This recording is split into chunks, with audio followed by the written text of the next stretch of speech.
Series 2 பார்க்கலாம். தன்னாட்சி இயக்கம். தன்னாட்சி இயக்கம் அன்னிபெசன்ட் அம்மையாரால் 1915 செப்டம்பர் மாதம் 28ஆம் தேதி அறிவிக்கை வெளியிடப்படுகிறது. 1916 செப்டம்பர் 3 மெட்ராஸ்ல வச்சு தன்னாட்சி இயக்கத்தை ஆரம்பிக்கிறாங்க. தன்னாட்சி இயக்கத்துக்கு தலைவராக வந்து அன்னிபெசன்ட் அம்மையார் இருக்காங்க. அமைப்பு செயலாளராக ஜி.எஸ். அருண்டேல் இருக்காங்க.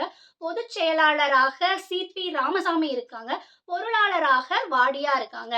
1911 செப்டம்பர் மாதம் 3ஆம் தேதி மெட்ராஸ் பார்லிமெண்ட் அப்படிங்கிற ஒரு அமைப்பை ஏற்படுத்தி அவங்க தன்னை பிரதமராகவும் மற்ற பிராமணர்களை அமைச்சராகவும் அப்பாயிண்ட் பண்ணி கோகலே மண்டபத்துல அடிக்கடி வந்து கூட்டங்கள் நடத்துறாங்க.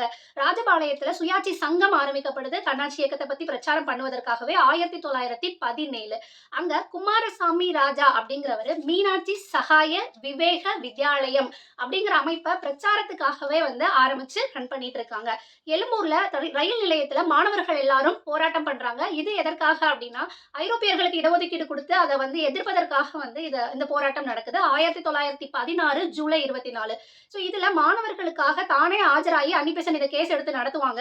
அப்ப பென்ட்லண்ட் பிரபு அப்படிங்கிறவர் 1917 ஜூன் மாதம் 12ஆம் தேதி அவங்களை அழைச்சு நீங்க இங்கிலாந்துக்கே தயவு செய்து திரும்பி போயிருமா அப்படின்னு சொல்லி பார்ப்பாரு. அந்த அம்மா அதை மறுத்துருவாங்க. இயக்கத்துக்கான முதல் மாநாடு விபி மாதவனால கடலூர்ல அமைக்கப்படுது. டிஸ்பிளேல தெரியிற ப்ரீவியஸ் இயர் கொஸ்டின் பேப்பருக்கு நீங்க ஆன்சர் கமெண்ட் பாக்ஸ்ல சொல்லுங்க.